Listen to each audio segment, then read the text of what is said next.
Celebration of the gods is something common among many cultures, but no culture does so in extravagant fashion like the Hindus of Madurai. The Meenakshi Temple forms the heart and the lifeline of the 3,000-year-old city of Madurai in India. Any person would be immediately overwhelmed by the amount of detail and color this temple flaunts. This temple in particular is dedicated to Queen Meenakshi, known among other Hindus as Parvati, the goddess of love and fertility. It is also dedicated to her consort Lord Shiva, known by the people of Madurai as Sundareswarar. Growing up, Meenakshi was unlike other girls her age, where she mastered the arts of both archery and sword fighting, and at only 21 she became India's first warrior queen. She wanted to create jobs and keep her people happy, and to do so she ordered the construction of a giant temple known today as the Meenakshi Temple. Over the years, the Meenakshi Temple was not left in peace, where in the year 1310 a Muslim invader raided the city and destroyed almost all the ancient elements inside of the temple. However, 2 centuries later it was rebuilt by the Nayaks who ruled Madurai at the time. They resurrected the temple and reconstructed it in all of its colorful glory we see today. The Meenakshi Temple makes a very vibrant and strong statement simply by its existence. It embraces Hinduism's polytheistic nature where thousands and thousands of gods, goddesses and animals are carved and painted on its walls. This historic temple has 14 gopurams, which are towers, that are covered in nearly 33,000 colorful sculptures. The variety in statues and figures are meant to welcome all Hindus with their different beliefs to the temple and encourage them to embrace their religion, despite the efforts by monotheistic people to take them down and destroy their temple. Many consider Meenakshi Temple as significant to South India as the Taj Mahal is to North India. 15,000 pilgrims visit the Meenakshi Temple daily for solo meditation, to join prayers led by resident priests, and to bathe in the pond with golden lotus flowers, which is believed to bestow success on those who enter the temple. According to Hinduism, within each human is the spirit of the sacred lotus.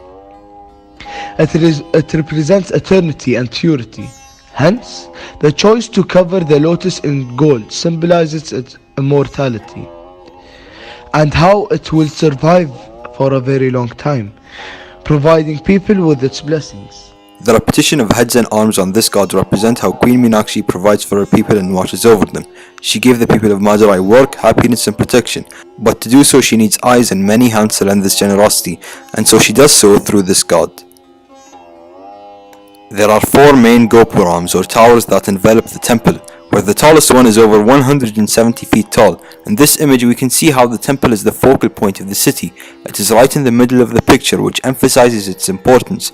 The contrast in lights demonstrates how the city revolves around it and how sacred it is compared to other parts, which is further proved by how the 4 towers appear to be holding hands. The Hall of Thousand Pillars. There are 2 rows of pillars carved with the images of Leali, which is a mythical beast with the body of a lion and the head of an elephant, a beast that symbolizes Nayak power. The Nayaks were the people who reconstructed this thing, remember? In this picture, the Yalis make way for the Meenakshi, who is seated at her throne at the end of the hall.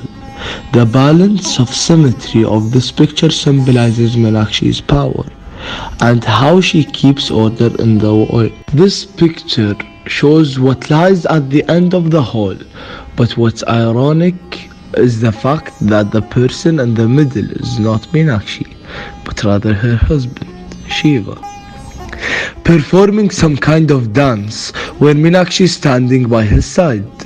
You would expect Meenakshi to be the center of attention and have a bigger statue, but the idea that she isn't makes a statement. It symbolizes how she is the brains of the relationship and how her husband is the person who puts her ideas into use. And him dancing supports this claim, where it can be a metaphor for a machine fuel. In this picture, Meenakshi represents that fuel, where she advises her husband, who then works and everything flows. Here is a picture involving Ganesha, who is Meenakshi's son, with his mother on his lap. The low angle allows Ganesha to look even bigger than his already huge figure, and it establishes him as a protector and guard for his mother. Similar to the previous photo, this also creates irony in the sense that Meenakshi isn't the one doing all the work, despite her being dubbed as the protector and guardian of Madurai. This is supported by the repetition of hands on Ganesha, which proves his dominance in terms of strength and allows Ganesha to continue fulfilling her role as the advisor. Speaking about love and peace, I and many more people tend to think about doves, since doves are the symbol of love and peace. But when one speaks broadly about birds, and not doves in specific, they tend to associate birds with freedom.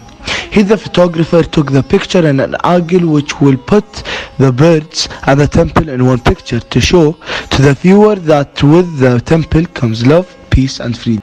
The usage of color usually illustrates the value and the meaning of the object. For example, gold is a color that is always associated with high value and prestige.